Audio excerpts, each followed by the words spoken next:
Hello friends, ચાલો આજે આપણે જોઈએ બટાકાવડા બનાવવાની રીત। અહીંયા આપણે 5 મીડિયમ સાઇઝના બટાકા વચ્ચેથી કટ કરીને લીધેલા છે। હવે આ બટાકાને પાણીથી સારી રીતે ધોઈ લઈએ। હવે બટાકાને બાફવા માટે કુકર લઈશું અને કુકરમાં ધોયેલા બટાકા ઉમેરીશું। અહીં આશરે 2 ગ્લાસ જેટલું પાણી ઉમેરેલું છે। ત્યારબાદ કુકરને ઢાંકી દઈએ। હવે બટાકાને મીડિયમ ગેસ ઉપર 3 વિસલ વગાડી દઈએ। બટાકા બફાય ત્યાં સુધી સાઈડમાં આપણે બેસનનું ખીરું તૈયાર કરી લઈએ।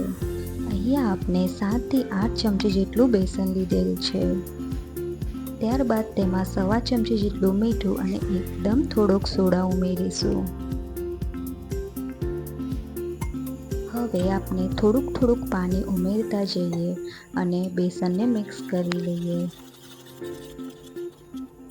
અહીંયા જો એક સાથે પાણી આપણે ઉમેરીશું તો બેસનના લમ્સ પડી જશે।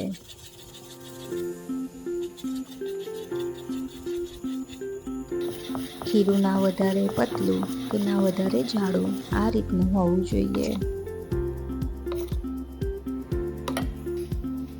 ખીરું તૈયાર થઈ ગયા બાદ ઢાંકીને તેને 10 થી 15 મિનિટનો રેસ્ટ આપીશું।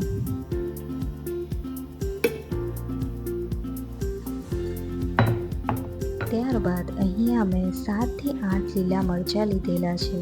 તેને આ રીતે કટ કરી લઈએ અને ખમણીની મદદથી વાટી લઈએ।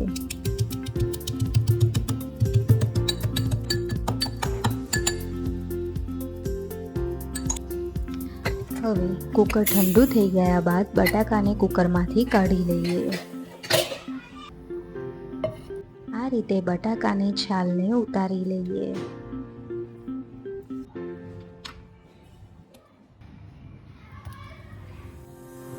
અહીંયા આપણે બધા બટાકાની છાલ ઉતારી લીધેલી છે।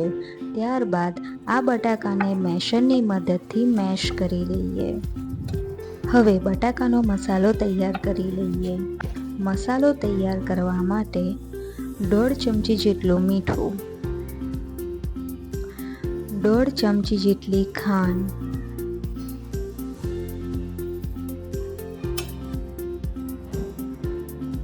થોડોક ગરમ મસાલો, 1/2 ચમચી હળદર, 1 ચમચી ધાણા જીરું અને લીલા મરચાંની પેસ્ટ ઉમેરીશું। ત્યારબાદ તેમાં ધાણા અને અડધા લીંબુનો રસ ઉમેરીશું। હવે આ બધાને હાથની મદદથી સારી રીતે મિક્સ કરી લઈએ।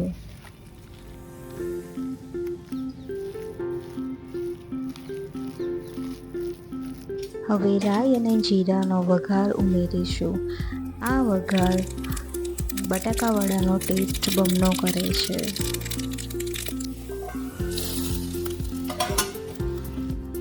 હવે ફરી આ બધાને સારી રીતે મિક્સ કરી લઈએ।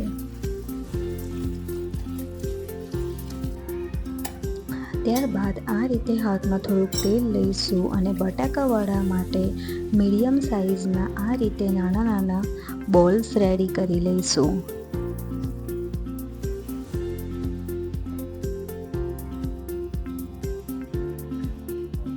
અહીંયા તમે જોઈ શકો છો આપના વડા તૈયાર છે। 15 મિનિટ રેસ્ટ આપ્યા બાદ આપનું બેસનનું ખીરું પણ તૈયાર છે। હવે આપણે કઢાઈમાં તેલ ગરમ કરવા મૂકીશું। તેલ ગરમ થઈ ગયા બાદ વડાને આ રીતે ખીરામાં મિક્સ કરીશું અને તેલમાં તળવા મૂકીશું। અહીંયા આપણે ગેસનો ફ્લેમ મીડિયમ રાખીશું।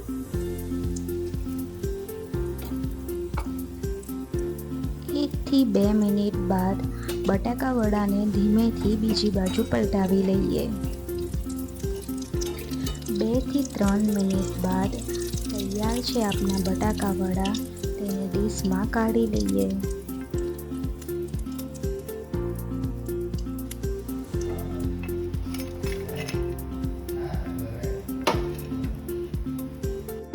તૈયાર છે આપના એકદમ સ્વાદિષ્ટ અને ક્રિસ્પી બટાકા વડા। તેને ધાણા મરચાંની લીલી ચટણી અથવા કેચઅપ સાથે સર્વ કરો. જો તમને અમારો આ વિડીયો ગમ્યો હોય તો અમારી ચેનલને લાઈક, શેર અને સબસ્ક્રાઈબ કરજો.